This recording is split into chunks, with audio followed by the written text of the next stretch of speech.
Western cost ਦੇ ਵਿੱਚ ਜਿਹੜੀ ਸਭ ਤੋਂ ਵੱਡੀ ਅੱਗ ਲੱਗੀ ਹੋਈ ਹੈਗੀ ਆ ਰਾਈਸ ਫਾਇਰ, ਉਹ ਹੁਣ ਨਵਾਡਾ ਕਾਉਂਟੀ ਦੇ ਵਿੱਚ ਆ, ਕੈਲੀਫੋਰਨੀਆ ਦਾ ਬਾਰਡਰ ਹੈਗਾ।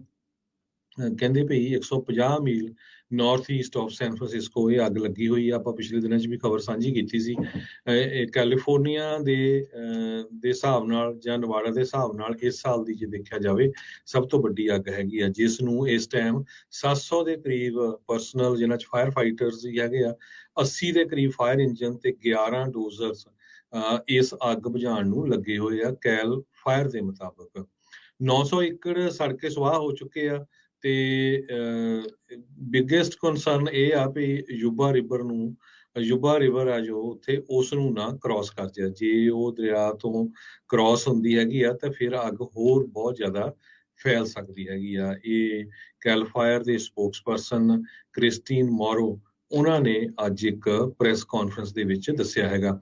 ਹੁਣ ਤੱਕ 4 ਬਿਲਡਿੰਗਸ ਸੜ ਕੇ ਸੁਆਹ ਹੋ ਗਈਆਂ।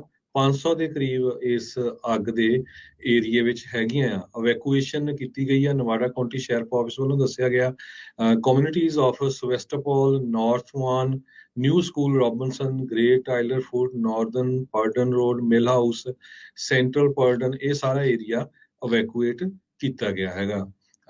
ਅੱਜ ਸ਼ਾਮੀ ਵੀ ਪ੍ਰੈਸ ਕਾਨਫਰੰਸ ਦੱਸਿਆ ਵੀ ਉਹਨਾਂ ਨੇ ਬਾਉਂਡਰੀ ਸੈਟਅਪ ਕਰ ਲਈ ਹੈਗੀ ਆ। ਸਾਰੀ 100% ਵਿਦਿਨ ਨਵਾਡਾ ਕਾਉਂਟੀ ਦੇ ਵਿੱਚ ਹੈਗੀ ਆ। ਹਜੇ ਤੱਕ ਯੂਬਾ ਕਾਉਂਟੀ ਵੱਲ ਇਹ ਅੱਗ ਨਹੀਂ ਫੈਲੀ ਹੈਗੀ। ਉਸ ਨੂੰ ਵਿੱਚੋਂ ਉਹ ਇੱਕ ਤਰ੍ਹਾਂ ਦੇ ਨਾਲ ਘਾਹ ਕੱਟ ਕੇ ਆਪਣੇ ਜਿਹੜੇ ਬੁਲਡੋਜ਼ਰਸ ਆ ਉਹਨਾਂ ਦੇ ਨਾਲ ਬਚਾਉਣ ਦੇ ਵਿੱਚ ਕਾਮਯਾਬ ਹੋਏ ਹੈਗੇ ਆ। ਪਰ ਹਜੇ ਵੀ ਬਹੁਤ ਤੇਜ਼ੀ ਦੇ ਨਾਲ ਇਹ ਅੱਗ ਜਿਹੜੀ ਵੱਧ ਰਹੀ ਹੈਗੀ ਆ ਜੀ। ਸੈਨ ਫਰਾਂਸਿਸਕੋ ਨੂੰ ਸਭ ਤੋਂ ਸੈਕੰਡ ਵਰਸਟ ਸ਼ਹਿਰ ਗਿਣਿਆ ਗਿਆ ਹੈਗਾ USA ਦੇ ਵਿੱਚ। ਵਾਲਟ ਹੱਬ ਨੇ 150 ਜਿਹੜੇ ਵੱਡੇ ਸ਼ਹਿਰ ਆ USA ਦੇ, ਉਹਨਾਂ ਦੇ ਸਰਵੇ ਕੀਤੇ ਆ ਤੇ ਵਾਸ਼ਿੰਗਟਨ DC ਤੇ ਸੈਨ ਫਰਾਂਸਿਸਕੋ ਬਹੁਤ ਹੀ ਮਾੜੀ ਪੋਜੀਸ਼ਨ ਦੇ ਵਿੱਚ ਆਏ ਹੈਗੇ ਆ। ਸੋ ਇਹ ਜਦੋਂ ਸਰਵੇ ਕੀਤਾ ਗਿਆ, ਇਹਦੇ ਵਿੱਚ ਬਹੁਤ ਕੁਝ ਇਨਕਲੂਡ ਕੀਤਾ ਗਿਆ ਕਿ ਕਿਸ ਤਰ੍ਹਾਂ ਦਾ ਸਟੈਂਡਰਡ ਆਫ ਲਿਵਿੰਗ ਆ ਉੱਥੇ, ਇਨਫਰਾਸਟਰਕਚਰ ਕਿੱਦਾਂ ਆ, ਸੜਕਾਂ ਕਿੱਦਾਂ ਦੀਆਂ, ਕਲੀਨਲੀਨੈਸ ਕਿੱਦਾਂ ਦੀ ਆ, ਤੇ ਹੋਰ ਜੌਬਸ, ਹੈਲਥ, ਸੇਫਟੀ, ਇਕੋਨਮੀ, ਇਹ ਸਾਰਾ ਕੁਝ ਇਨਫੋਰਮੇਸ਼ਨ ਉਹਨਾਂ ਨੇ ਮੂਡੀਜ਼ ਦੀ ਰੇਟਿੰਗ ਤੋਂ ਲੈ ਕੇ ਇਹ ਜਿਹੜਾ ਸਰਵੇ ਕੀਤਾ ਹੈਗਾ।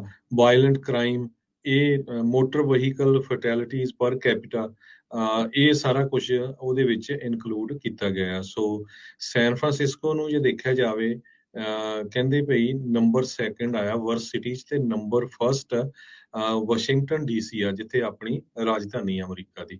ਹੁਣ ਇਹ 2 ਸ਼ਹਿਰ, ਤੇ ਤੀਜਾ ਸ਼ਹਿਰ ਜਿਹੜਾ ਵਰਸਟ ਆਇਆ ਨਿਊਯਾਰਕ। ਉਸ ਤੋਂ ਬਾਅਦ ਫਿਰ ਹੋਰ ਜੋ ਸ਼ਹਿਰ ਹੈਗੇ ਆ, ਓਕਲੈਂਡ 8ਵਾਂ ਵਰਸਟ ਸ਼ਹਿਰ ਹੈਗਾ ਆ। ਤੇ ਜਿਹੜੇ ਬੈਸਟ ਸ਼ਹਿਰ ਆਏ ਆ, ਜਿੱਥੇ ਰੈਂਕ ਜਿਨ੍ਹਾਂ ਦੀ ਗੁੱਡ ਹੋਈ ਆ, ਉਹ Nampa Idaho, Boise Idaho, Fort Wayne Indiana, Nashua New Hampshire, Lexington Kentucky 'ਚ, ਲਿੰਕਨ ਨਬਰਾਸਕਾ 'ਚ, ਲਾਸ ਕਰੂਸਸ ਨਿਊ ਮੈਕਸੀਕੋ 'ਚ। ਸੋ ਪਹਿਲੇ 10 ਦੇ ਵਿੱਚ ਕੋਈ ਕੈਲੀਫੋਰਨੀਆ ਦਾ ਸ਼ਹਿਰ ਨਹੀਂ ਹੈਗਾ।